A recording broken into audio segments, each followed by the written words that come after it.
नमस्कार श्रोते हो, रेडिओ जयंतच्या आनंदी कट्ट्यावर मी अनुराधा आपण सर्वांचं मनपूर्वक स्वागत करते. श्रोते हो, मुलं मोठ्यांचं अनुकरण करतात हे आपण नेहमी वाचतो, ऐकतो आणि अनुभवतो सुद्धा. त्यामुळं मुलांच्या समोर मोठ्यांनी कसं वागायचं हे मोठ्यांनीच आपण ठरवायचं आहे.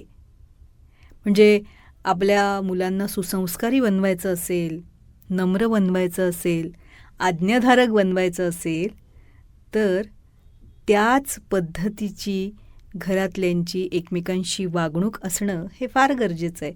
आणि मूल हे बघून बघूनच शिकत असतं आणि मोठ्यांचेच गुण आत्मसात करत असतं.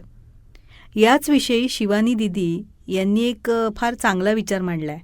आजच्या आनंदी कट्ट्यावरून तुमच्याशी शेअर करते तो. रागानं काम करणं ही पद्धत वापरून काही कामं होत नसतात. हे आपण मुलांना शिकवायला हवं. पण कसं शिकवायचं? मग पहिल्यांदा ते आपण कृतीत आणायचं. बघा, आता मुलांना सुट्ट्या लागल्यात उन्हाळ्याच्या. काही मुलं घरी आहेत, काही मुलं गावाला गेली आहेत, काही मुलांचे क्लासेस सुरू आहेत, तर काही मुलं मस्तपैकी खेळून सुट्ट्यांचा आनंद घेत आहेत.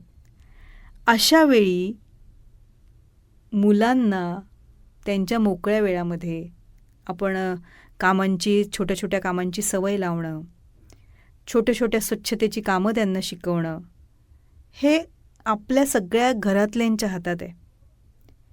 आणि बघा, जेव्हा मुलं आपलं म्हणणं ऐकत नाही तेव्हा आपण कुठली पद्धत वापरतो हे सुद्धा फार गरजेचं आहे.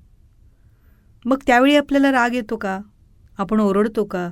आपण कधीकधी त्यांच्याशी बोलायचं बंद करतो का? याचा विचार करा.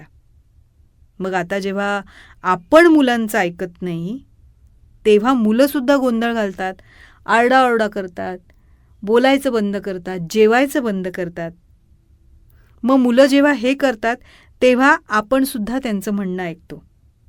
आणि इथेच मुलांची समजूत तयार होते की गोंधळ करणं, आरडाओरडा करणं, त्यानंतर बोलणं बंद करणं, न जेवणं यामुळेच आपलं म्हणणं घरामध्ये ऐकलं जातं.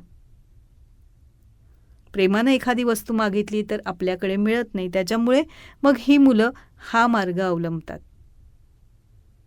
असं होऊ नये यासाठीच पालकांनी, घरातल्यांनी एकमेकांशी नम्रपणे वागणं, एकमेकांना समजून घेणं, एकमेकांच्या गरजा ह्या लक्षात घेणं आणि त्यानुसार सामोपचारानं समजून उमजून एकमेकांशी वागणं याचा परिणाम मुलांच्या मानसिकतेवर फार मोठ्या प्रमाणात होत असतो.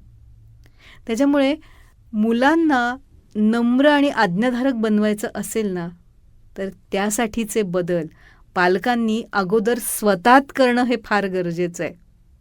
मग आपलं अनुकरण नक्कीच मुलं करतील. पटतंय ना? तेव्हा श्रोते हो, हा होता आनंदी कट्ट्यावरचा आजचा सुंदर विचार. तुम्हाला तो कसा वाटला याविषयीची तुमची कमेंट बॉक्समध्ये नक्की लिहा. आणि त्याचबरोबर रेडिओ जयंतचे दर्जेदार कार्यक्रम ऐकण्यासाठी रेडिओ जयंत लाईक करा, शेअर करा आणि सबस्क्राईब करा. रेडिओ जयंतचं सबस्क्रिप्शन फ्री आहे. आणि त्याचबरोबर नोटिफिकेशनसाठी बेल आयकॉनवर क्लिक करायला सुद्धा विसरू नका.